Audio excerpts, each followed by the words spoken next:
Good evening, I'm PHILPOTT and I'm a frustrated artist and TV producer.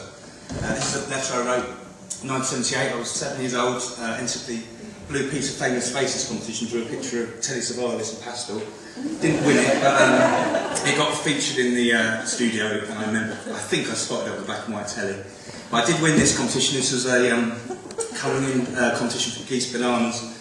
And there's a typical Ealing Echo picture there with bananas stuck all over me. This is so I got to do linos. I went to a course in Norfolk, and of course this is Abbey Castle. And I acquired for 20 quid. I got an old cast iron roller printer from a guy in Shoebury, and I was able to start knocking out linos and sort of reattaching myself to that sort of stuff. This is a bit of telly work. I did cartoon Graham Norton.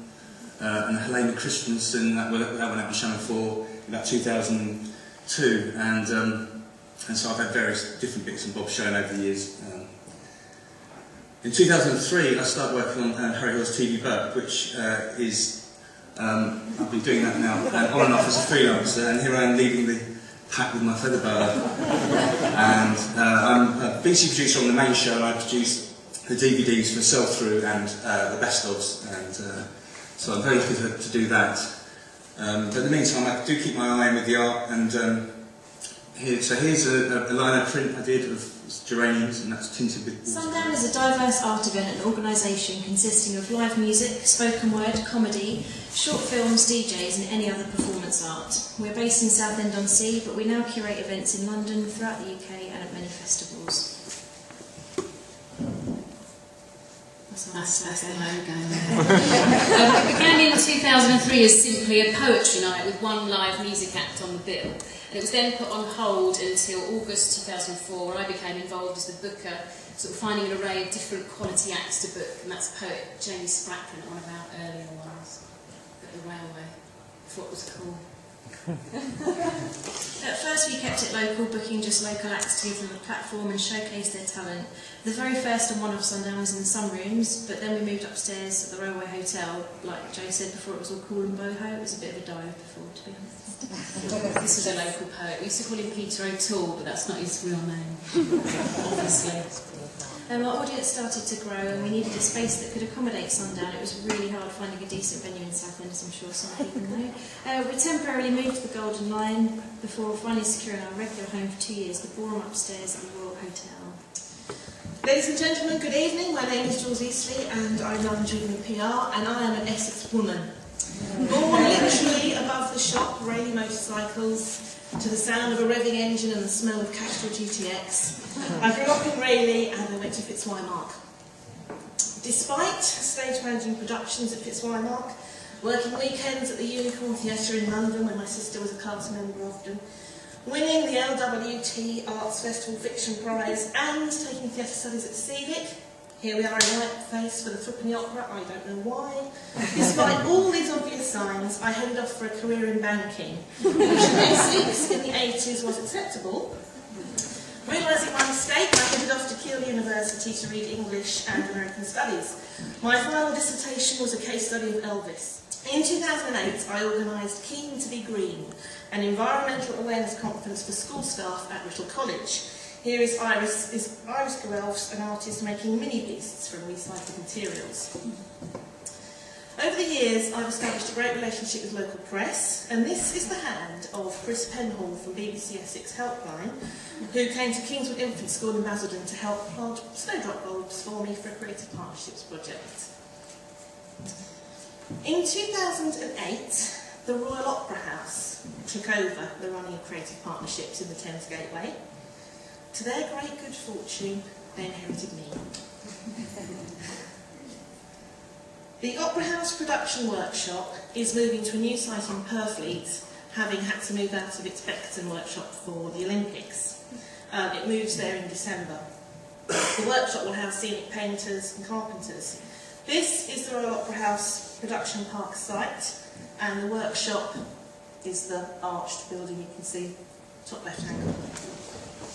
Hello, I'm David Anderson. This is the story of Mick Hucknall and a potato. There was once a man from Billericay named Ian. He was a handsome devil, but Ian looked a lot like a potato. And here he is. Now. I told you it was handsome. The potato worked in the shop. This was alright, I thought, but what the potato really liked to do was to think. Think all day long, he would. He absolutely loved it. He would think up ideas, inventions, posters, jokes. Alright, his jokes weren't that good. But the rest was alright. There's some inventions that he was doing. Karaoke Hoover, some of my personal favourites. The potato had done this amazing job in advertising. We got paid to think all day long. That'll do for me, he thought. That's how he spoke. And the potato had heard that this job was really hard to get. And this is a metaphor for how hard it is. Don't just walk through $28. That would be easy. But the potato didn't let that phase him. So the potato knew that he would need a partner. Not a lover, a crazy partner. So he went round to see his friend, Mick Hucknall. He said to Mick, "What are you up to, Mick?" "Not much," came the reply. "I'm just working in tots, or talk, as it's now known. But what I'd really like to do is to think. I'd like to get a job in advertising." To celebrate, they also went out and bought some new suits. One day, Graham invited him into their office. And he said, "Are they new suits? Anyway, I need you to come up with a press ad to congratulate Helen Mirren on her winning an Oscar for that film she did. You know that film which played that old woman, the Queen? Anyway, you've got 2 hours." So Mick and the potato came up with this. They put Helen Mirren on a stamp. Stamp to say first name, you see. Clever. And then, "That's alright," said Graham, because it's quite hard to please. Anyway, now I need you to come up with an idea for a TV campaign for Direct Line. You know that bloody annoying red phone that goes around? Anyway, you've got 9 hours. So Mick and the potato came up with this. "Let's smash stuff up in slow motion," they said. Simple. So they went to sunny South Africa to shoot a whole campaign. Mick got very sunburnt. The potato got roasted. I was 8 years old. All my friends wanted to be astronauts or football players. I just wanted to be a hack in a hat. And I'm very pleased to say I've achieved that ambition. It's an appalling character trait, being very opinionated, but at least in this respect it can be turned into a sort of living. And it's great. Now, people often say celebrities must be the best side of this job. Yes, to an extent. Things have changed. You can no longer quite strike up the rapport with celebrities as you used to, but sometimes you got close enough to end with a kiss. So thank you, Michelle Pfeiffer. Great lady. The Palace Theatre, where I now spend quite a lot of my working life, increasingly I concentrate on reviewing theatre. A wonderful, lovely asset to Southend, great Edwardian building, and I'd pay to go there, but I didn't say that. Footpaths are all entitled to a nerdy pursuit, and I've been writing a book about footpaths for 20 years. It still hasn't come out. I love the cheekiness of footpaths, the way they can go to the Prime Minister's front lawn. I'm a stand-up comedian. It's odd telling people that you're a stand-up comedian, because people go look at you and go, "Really? You don't look like a stand-up comedian," which is unpleasant, particularly at gigs. Don't expect this presentation to be funny or even competent. I'm reading, but I shall look up from time to time to give the whole thing an air of spontaneity. I never wanted to be a comedian. I wanted to be a serious painter. That's me being a serious painter. I've got a degree in fine art, sweet FA, as I like to call it. At this point, I started writing little books and illustrating them for using poems. This is one that I had. It's called Post-Feminist Pat. It goes like this: Post-Feminist Pat, Post-Feminist Pat, Post-Feminist Pat and his black and white kids, changing nappies in the morning, just as it is dawning on him that his partner's still in bed. I did performance poetry across the country in clubs and theatres and festivals, and I started doing graffiti poetry. Some examples of that there. I stopped when I was arrested. It's a very competitive job being stand-up, and it's a great job.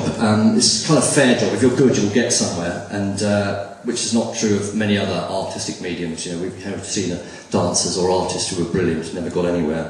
But this is an illustration of my diary. I've done 5 gigs a week every week for the last 10 years. The good bit about doing stand-up is the positive feedback that you get from people. It's my particular favourite from our website, Markus BIRDMAN, Markus TREVOR. You need jokes to be a stand-up, but you certainly need a thick skin. On the upside, I have met Jimmy Savile. How's about that then? I've worked with some of the greats, Jimmy Savile, Russ Abbott, Paul Daniels. I got sacked from that job when I called him a paedophile. Now, you might think that's out of order, that's because you've not met him. The focus of the Edinburgh of comedy is the Edinburgh Festival. It's the sort of centre of our calendar. I've done 6-hour shows. It's very difficult to speak to people for a whole hour. I've done about 4 minutes, and quite a lot of you are glaring at me like I've Morris danced into a reggae club. I've done 2 shows about Christianity. I come from a very religious background. My father's a vicar, my uncle's a vicar, and I'm an atheist. Thank God. Similar jobs, vicar and a comedian. Both of us stand up in front of strangers and lie to them in an attempt to make ourselves look big and clever.